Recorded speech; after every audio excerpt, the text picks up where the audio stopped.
بسم اللہ الرحمن الرحیم. خواتین حضرات السلام علیکم. غلطیوں سے رجوع کر لینے میں کوئی برائی نہیں ہوتی، اچھی بات ہے. ہم سب کو اگر کوئی غلطی ہم سے ہوئی ہے قومی طور پر، مجموعی طور پر، تو ہمیں تسلیم کر لینا چاہیے. وہ جو ہم بہت سالوں سے یہ کہتے سنتے آ رہے ہیں نا کہ دنیا میں 207 ملکوں نے اپنی حفاظت کے لیے ایک فوج بنائی ہے، اور ایک ملک ایسا ہے جس کو فوج نے اپنی حفاظت کے لیے بنایا ہوا ہے، اس کا نام پاکستان ہے. یہ بالکل غلط ہے. اس خیال سے اب ہمیں رجوع کر لینا چاہیے. یہ تو صحیح بات ہے کہ یہ ملک ایسا ہی ہے جس کو کسی نے اپنی حفاظت کے لیے بنایا ہوا ہے، لیکن وہ صرف فوج نہیں ہے، وہ پورا طبقہ اشرافیہ ہے جس نے اپنی حفاظت کے لیے یہ ملک بنایا ہوا ہے. اور باقی ہم سب اس ملک میں حشو و زوائد ہیں. لہٰذا یا تو ہمیں کسی پاگل خانے میں پناہ لے لینی چاہیے، یا ہمیں ہجرت کر جانی چاہیے، یا پھر وہ اپنے حسن نثار صاحب کی مشہور زمانہ تجویز مرسی کلنگ والی، اس پر ہمیں غور کرنا چاہیے. کچھ نہ کچھ ہمیں کرنا پڑے گا، ورنہ یقین جانے کہ جو طبقہ اشرافیہ ہے یہ اسی طرح ہمیں بیوقوف، پاگل، جاہل، احمق سمجھتا رہے گا. وہ جو اپنے جالب بھائی نے کہا تھا نا کہ بولتے جو بے شعور لوگ ہیں، جہل کا نچوڑ ہیں، ان کی فکر سو گئی، ہر امید کی کرن ظلمتوں میں کھو گئی، تو ہے میری صبح نو، تیرے بعد رات ہے. بس وہی بات ہے کہ صرف تو ہی تو ہے اور کچھ بھی نہیں ہے. یہ طبقہ اشرافیہ ہے ہمارا، اور یہ پاکستان ہے، اور باقی ہم سب پتہ نہیں کون ہے، کیڑے مکوڑے بھی نہیں ہیں، بالکل غیر ضروری قسم کی چیز ہیں. خام خواہ آ گئے ہیں. ہماری وجود کا کوئی جواز سمجھ میں نہیں آ رہا. خواجہ آصف صاحب وفاقی وزیر دفاع ہیں، اور نون لیگ میں شریف خاندان کے بعد جو طاقتور ترین لوگ سمجھے جاتے ہیں ان میں سے ایک ہیں، لیکن وہ قوم کو بیوقوف بنانے کا، پاگل بنانے کا کوئی موقع ہاتھ سے جانے نہیں دیتے، اور اتنا جھوٹ بول لیتے ہیں کہ خدا معاف کرے. دیکھیں وہ محترم ہیں، بزرگ آدمی ہیں، مطلب ٹھیک ہے میں بھی بزرگ ہوں، لیکن یار میرے سے تو بزرگ ہی ہے نا. خیر وہ بزرگ آدمی ہیں، قابل احترام ہیں. نہر میں چھلانگ لگا لیتے ہیں وہ پل کے اوپر سے کھڑے ہو کے، میں بائی دی وے نہیں لگا سکتا بارہ، لیکن قابل احترام آدمی ہیں، بزرگ ہیں، محترم ہیں. ان سے کوئی ذاتی پرخاش نہیں ہے ہماری. لیکن وہ اگر آپ ان کی ایکسپوز دیکھیں تو بعض اوقات بہت عجیب عجیب قسم کی باتیں ہوتی ہیں. جبران ناصر صاحب اپنے جو انسانی حقوق کے ایک بڑے نمایاں سرکردہ کارکن ہیں، کراچی سے تعلق رکھنے والے، اور وہ بے شمار لاپتہ افراد کے کیسز میں وکیل بھی ہیں، اور بہت سے جو بھی درد دل رکھنے والے لوگوں میں وہ شامل ہیں پاکستان کے. آصفہ جہانگیر صاحب کے بعد جبران ناصر اور ایمان مزاری، یہ دو چار لوگ ہیں وکلاء کی برادری میں سے جو ہر مظلوم کا کیس آپ کو لڑتے ہوئے نظر آتے ہیں. کرنل انعام الرحیم، یہ دو چار لوگ ہی اب پاکستان میں نظر آتے ہیں جو ہر مظلوم کا کیس لڑتے ہوئے ہمیں نظر آتے ہیں. خیر تو وہ جبران ناصر صاحب کو بھی بالکل سمجھ نہیں آ رہی، اور وہ بھی خواجہ صاحب سے کچھ سوال کر رہے ہیں. خواجہ صاحب نے غالباً میکسیکو کی یا کسی اور شہر کی، یہ جو آپ دیکھ رہے ہیں کہ فلسطین کے حق میں بہت بڑے بڑے مظاہرے، جن میں لاکھوں کی تعداد میں، ملین کی تعداد میں لوگ نکل رہے ہیں اسپین میں، اور نہ جانے کون کون سے ملک میں، پرتگال میں، برطانیہ میں.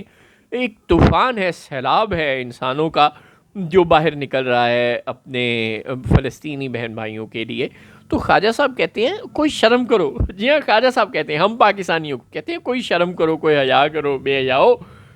دیکھو وہ غیر مسلم ملک ہیں، اور وہاں پہ کتنی بڑی تعداد میں لوگ نکل رہے ہیں فلسطینیوں کے حق میں، اور پاکستان ہے اور مسلمان ملک ہیں اور یہ نہیں نکل رہے. اور پھر وہ ہمیں بڑی خوفناک قسم کی تنبیہات بھی کرتے ہیں. جی ہاں، سیاسی لیڈر ہیں، مبینہ طور پر پاکستان کی بڑی سیاسی جماعت سے تعلق رکھتے ہیں، حکمران جماعت سے. اب ظاہر ہے حکمران جو ہوتا ہے تو جمہوریت کے اصول کے تحت اس کے پاس سنگل میجورٹی تو ہوتی ہے نا، جو ان کی جماعت کے پاس ہے، اور ان کے الائنس کے پاس تو 2/3 میجورٹی بھی ہے، جو کہ پاکستان کی تاریخ میں 2-3 دفعہ ہی آئی ہے کسی نہ کسی کے پاس. خیر تو وہ 2/3 میجورٹی والی حکومت کے وزیر ہیں، اور وہ عوام کو کہہ رہے ہیں شرم کرو کم بختو، ہم رسول اللہ کے پاس جا کر کس طرح اپنی شفاعت کی درخواست کریں گے روز محشر. جی ہاں، یہ خواجہ صاحب فرما رہے ہیں اپنی ایکسپوز میں، کہتے تم باہر نہیں نکلے ہو، بڑے بے شرم ہو. اچھا خواجہ صاحب، وہ جو سینیٹر مشتاق ہے، وہ جو باہر نکلا تھا اسلام آباد، اپنی بیوی کے ساتھ باہر نکلا تھا،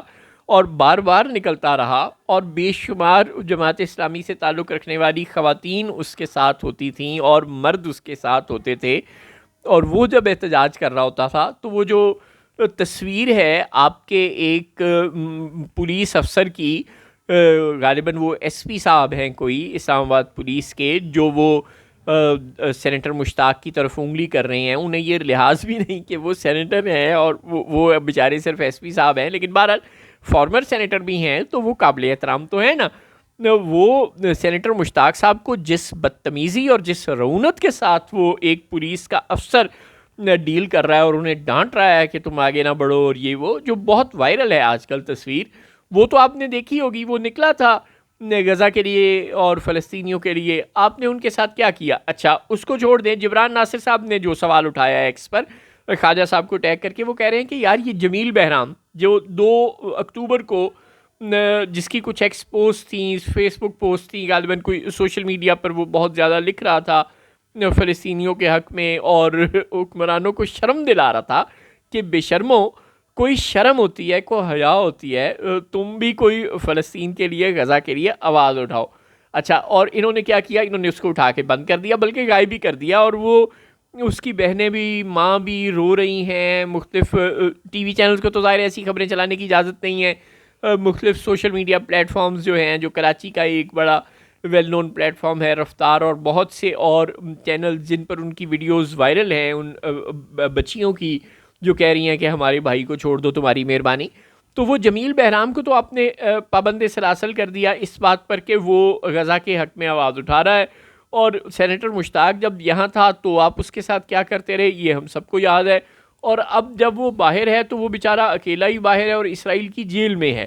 آپ نے اس کے لیے کیا کر لیا؟ ابھی تک تو کچھ نظر نہیں آیا. اللہ کرے کہ اس کو رہائی نصیب ہو جائے. 170 لوگ جو رہا ہو گئے ہیں تقریباً 500 لوگوں میں سے جو اسرائیل کی قید میں گئے تھے، ان میں سے ابھی تک سینیٹر مشتاق کو رہائی نہیں ملی. اللہ کرے کہ مل جائے. لیکن وہ عجیب سی بات ہے کہ ان کے خلاف عدالت پہ کیس چلے گا، پتہ نہیں کیوں چلے گا.